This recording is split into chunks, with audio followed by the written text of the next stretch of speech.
So the Cannes Film Festival just finished up. They announced all their awards, and there's various things to talk about. Like I know Jesse Plemons won Best Actor for Kinds of Kindness.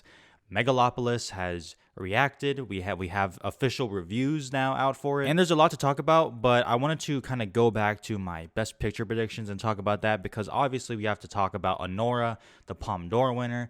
There's the Sacred Seed of the what the fuck is it called? The Seed of the Sacred Fig. Almost got that right first time. That's embarrassing. I'm leaving it in though. So I made some edits and I'll kind of talk through them here. So let's just kind of go through that. Okay, so per my last video, Sing Sing is still at number one. I don't really have a reason to change it. If I changed it, which I did think about, it would literally just be because I'm bored and I wanted to do it, but I didn't. I held off. I still think there's a package here for it. And as I said, SAG Ensemble, how do you not? The next one I did do because I was bored. I said I was going to do it last video too, but I held off. So I finally did it. Joker at number two, fuck off. I mean, it just has a juicy release date. It's gonna make money. This is gonna be one of those movies that definitely makes money in the Best Picture lineup. There's a lot of text to go along with that. With the trailer, I'm excited for it. Is my own personal excitement influencing here? I'm sure it is, but like, it's not insane. It's not insane. 3 is Dune Part 2. There's nothing really to talk about this movie. It just, like, congratulations. You know what I mean? Okay, I put Anora at number 4. And I know that seems high. And I really wish, obviously, I wish I've seen the movie so I can get a better grasp on it. But I mean, like, why not? Like, okay, it's about sex workers. Like, is that going to turn some people off? I mean, we just had fucking Poor Things win, like, 4 Oscars. And I know that's not about a sex worker, but there is a lot of sex in it. And everyone says it ends with a kind of gut punch like a lot of other movies do of Sean Baker. And it just does feel like it's his time. It does. It feels like And especially with the Palme d'Or win now, this is the clearest sign to Neon, a very good studio at this, to say, okay, this is our horse in the race now. We're putting everything in this one. I think this can be, I don't know, something like an Anatomy of a Fall, potentially. And I know that sounds weird because they're not similar movies in terms of style or whatever. But I mean, like, a movie that people think is towards the bottom, but it really isn't. It would get a screenplay, could it get a director, maybe an editing, an acting nominee. You know what I mean? So I see the vision. I see the vision. I would love to see this movie so I could feel more confident in this.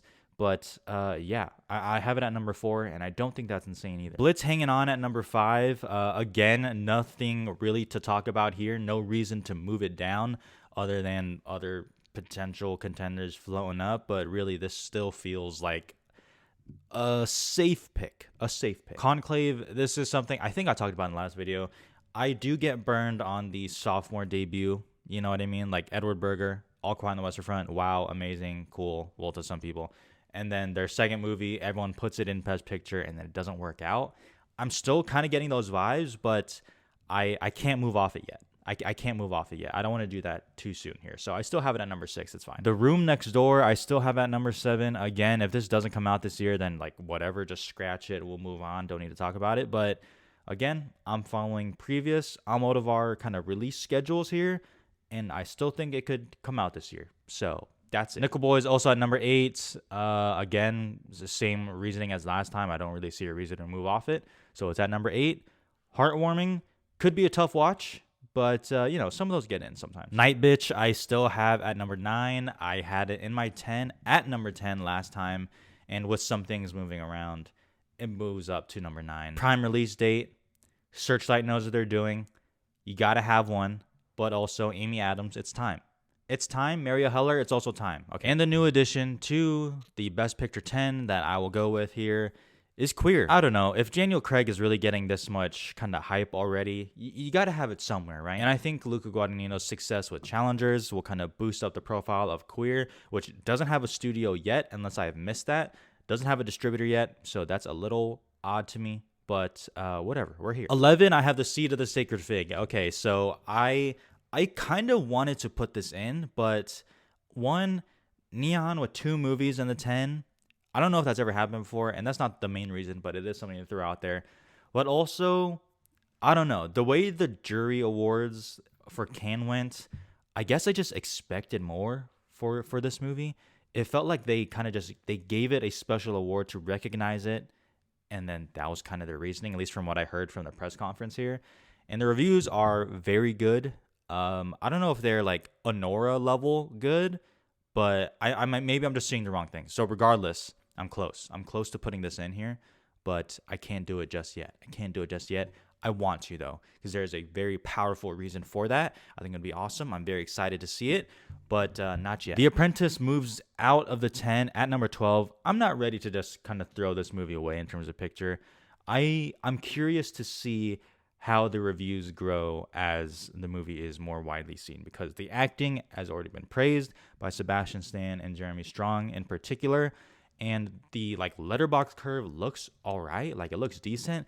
I just don't know though if, like, is this just like a 7 out of 10 movie like across the board and that's it for the most part, or will it grow? Like if this premieres at TIFF, let's just say for an example, will it go up or down? And I really can't predict how that'll go as this movie gets seen. So I'm not ready to throw it away yet, but it is at number 12. The Piano Lesson at 13. I'm just not feeling a strong sense of passion for this one. I don't know how well received it'll be, but that is strictly going off the plays, which I hear is like, oh, it's solid. Like, it's solid. The acting is more the showcase for it.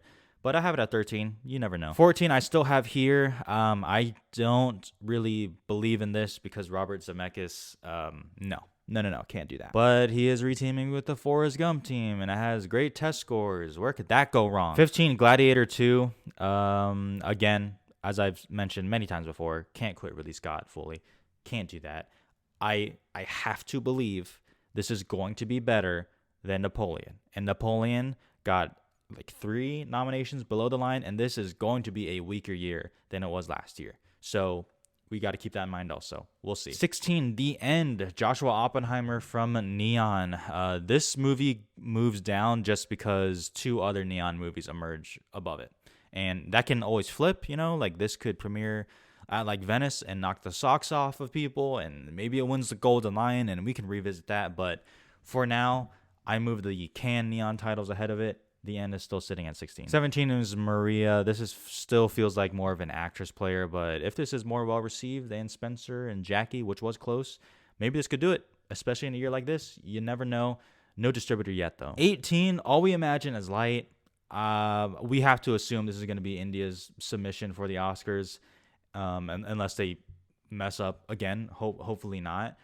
I would like to see it. The reviews are pretty good for it. Very good, I should say. Won a major award at Cannes. It's in the 20 now, so we got to see. 19, A Real Pain. I'm doing this for y'all. I don't believe in this movie in terms of a picture player. I don't believe in it. And I like the movie, by the way. I like it, but I just really don't see it for this. But, Kieran Culkin, I guess. A screenplay. I guess I'm just down on this movie, even though I like it. I really don't see what other people are seeing in it. But that's just me. I could be wrong. 20 is Wicked. New trailer came out for it, and people are like, oh, that looks better. I don't think it looks that much better. I mean, it's just, I don't know. It just looks kind of, I don't like the look of it. I just don't like the look of Wicked, but once again, I'm open to it, though. I'm open to it.